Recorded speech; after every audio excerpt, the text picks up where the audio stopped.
Alright guys, don't laugh too hard. This is my first time doing this, so if I screw up, just go with it. But anyway, what I'm doing today is I'm going to make some bread for you guys. And I'm going to send it out to you, so that way it's kind of like I'm right there with you doing it. And it'll be a little easier maybe to understand. It's pretty simple. Just got your dry ingredients, flour, yeast, salt, and sugar. And I'll give you all the, actually you've already got the measurements, so I ain't worried about that. Got my liquid ingredients here. It's supposed to be between 120 and 130 degrees. Put them in the mixer and turn it on. Pretty easy. Pretty self-explanatory. So we'll start out with that. And try not to spill it all over everywhere. Add it slowly, give the mixture time to catch up with it. Don't get real crazy, because if you do, it'll make your mixture jump all over the place. Trust me, I've done it before. And made a mess when it walked off into the floor. So you want to give it plenty of time to catch up. And like I said, this is the first time for this, so bear with me. It takes anywhere from an hour and a half to maybe a little bit longer to get it prepared to go into the oven. That's after mixing it, kneading it, and letting it rise. So it's not a really quick process. It takes a while. So if you're in a hurry, I would suggest not to try it, because if you hurry it, it won't come out.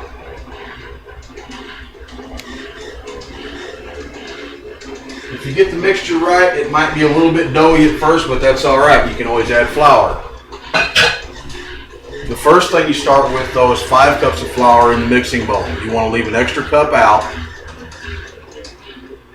for kneading and everything. You throw it on the table when you need it, but you leave extra. This calls for 6, but you use 5 at first. And you give this time to mix up real good. While you're doing that, you can get everything else ready. Take a little flour, throw it on the table, or wherever you're going to do that. Doesn't matter. Not that big of a deal.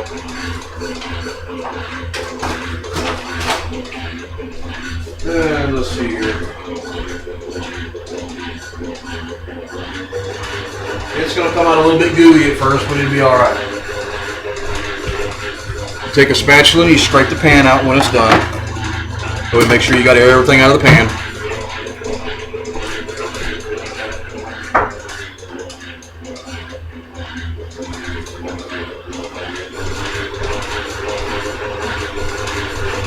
I would show you I would show you the recipe I have written down, but it's a little faded, so you may not be able to read it. But for those of you that have it, it's not that hard. You just read it and go through and do what I did. Mix all your dry ingredients first, or put all your dry ingredients first in the bowl. Mix them all thoroughly. 2, 3 minutes, 4 minutes, something like that, whatever. You can use a whisk or you can use your dough hook, either way. Or if you're doing it by hand, use a fork, wooden fork, preferably. But make sure it's mixed real well, because if not, it'll have spots where it won't want to come out, it won't want to raise or anything like that. Or if you have one of these little fancy things, you can use it, it's pretty easy. I prefer this a lot better.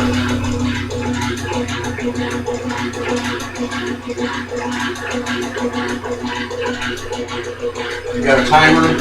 Let's see, where is my timer? It's running somewhere. Okay, well, nothing else, let's use this one.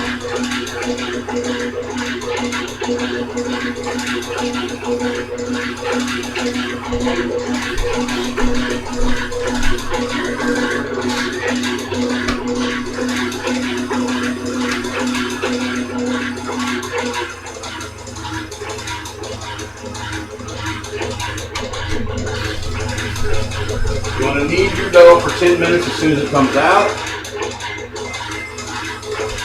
As soon as your dough comes out of the pan, you want to knead it on your surface for 10 minutes, or until it's elastic, either one. If you need to add flour to it, go ahead, don't worry about it, it will rise anyway. You don't have to short yourself on flour.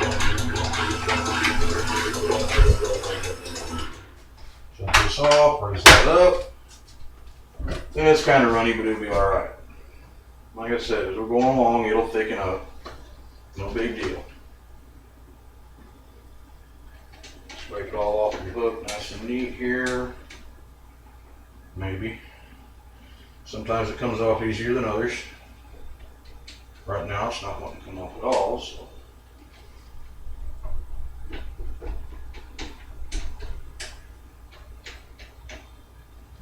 Yeah, okay, there's that. That's not here. Put it over here to be washed. Take your dough. Like I said, make your spatula nice soft one to scrape the bottom of your pan or bowl or whatever you're mixing it in. Make sure you get it all out of there. Get it on your flour.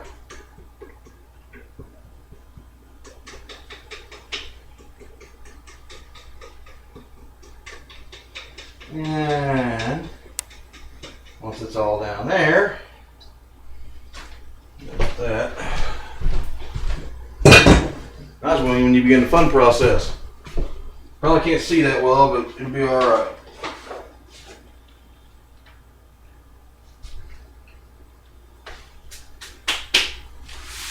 All right. Now, actually, hold on, guys, because I'm gonna have to move you for a minute so you can get a better idea of what's going on. Let's see here. I can do this way. Just pull it over here for a minute. Plug you back in here. Can you see everything? Okay, now you can. All right. Gather your flour up. You guys know how to do this. It's really simple. Just gather your flour up.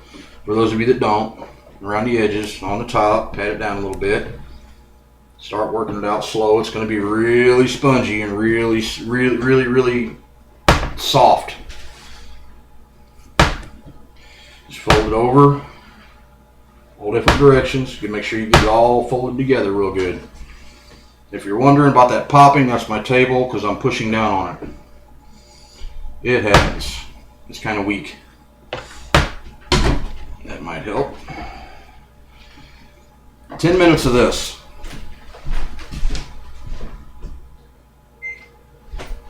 Like I said, or until it becomes really elastic or pliant or pliable or however you want to say it or whatever you want to say there. It's no big deal.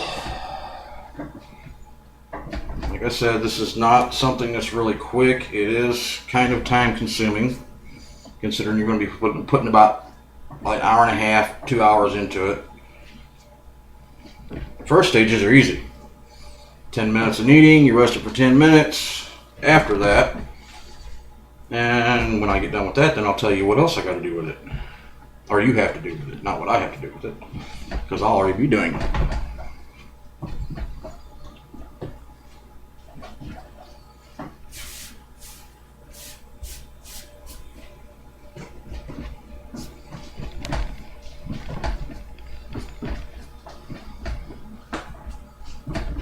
Get this all going real good. And it takes a while.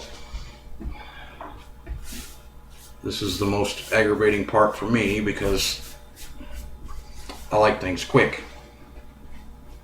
Unfortunately, this is not a quick process. But it does taste better than getting the frozen stuff in the store and thawing it out and leaving it sit for a while, and maybe it'll work and maybe it won't. Maybe it'll rise, maybe it won't.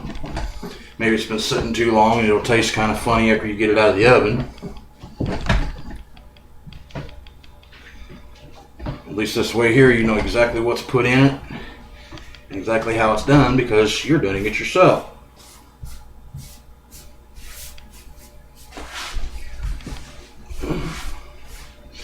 And whoever gets this video probably has already done this several times. Like I said, this is my first time doing this. Not this, but you get the idea.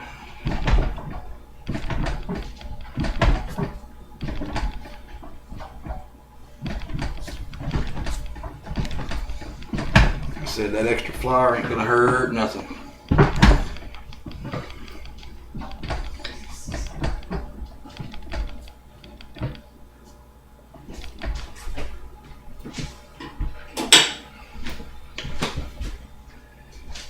And this also gives you plenty of time to do other things.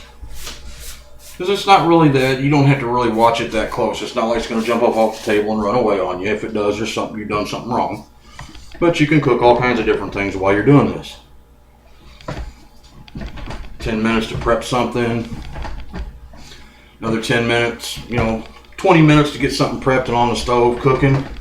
No big deal. And you come back to this, you put it in your pans. This will make 2 loaves of bread, and then some probably. Because if you're not careful and watch it close, it will raise up over the top of your bread pan, and then you'll have a big blob. Which you can probably take some of this out off of here and make rolls with it. Flatten little parts of it out and make fried dough. Pretty much whatever you want to do with it. It isn't just a straight bread recipe. You can do pretty much whatever you want with it. Also, the recipe works really good for pizza dough. If you like real thick crust, real thick fluffy crust, it works really good for that. So keep that in mind. No need to go through looking for a dough recipe. If you want to try to make it from scratch, just use this. Let it sit for a while. Then you can pull it out, cut it however big of a ball you want it in. Spread it out, put it in the pan, let it rise a little bit. Put your topping, your sauce on it, and toppings on top of that. Put it in the oven, let it bake. By the time your toppings are done, the dough's nice and done and ready to go, ready to eat. A little flour here around. Starting to stick to the table. When it starts sticking to the table, it's a pretty good indication that it's getting kind of close. But you still want to make sure you got everything mixed really well. So 8 to 10 minutes, whichever. Higher or lower altitudes, you may have to adjust your recipe a little bit because it may not rise quite the same as what it does here. Usually here it takes about 45 minutes to an hour for it to raise to where it needs to be put in the oven and baked. But if you're in a higher elevation, it may take longer, or it may take less time. If you're in lower, it probably will take longer because it's heavier. But either way, I'm sure it'll work out just fine. It always works for me. Tried a lot of different recipes, and this one seems to work about the best. It's pretty simple and straightforward. There ain't a whole lot of ingredients to it. There's not a whole lot to do to it. Let's see, we got about 4.5 minutes, 5 minutes in. It's already starting to form up. It's already starting to feel like it's getting pretty close.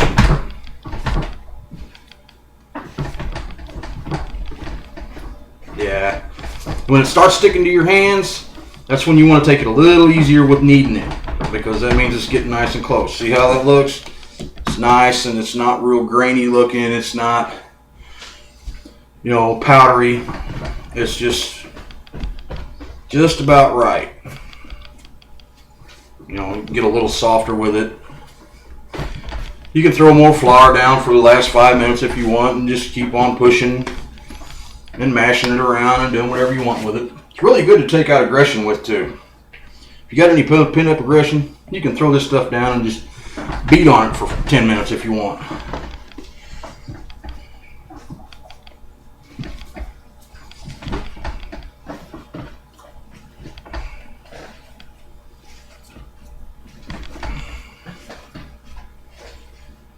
When I get done with this process, obviously I'm not going to leave the recorder run so you can watch everything it's doing, because it's like watching paint dry.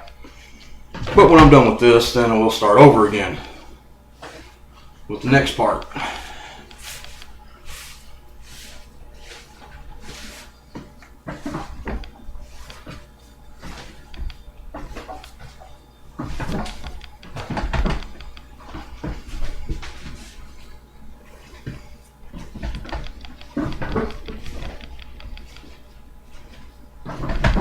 Just make sure you keep it moving on the table or your surface, because if you don't, it will stick quickly. And then you'll have a really interesting time trying to get it to release.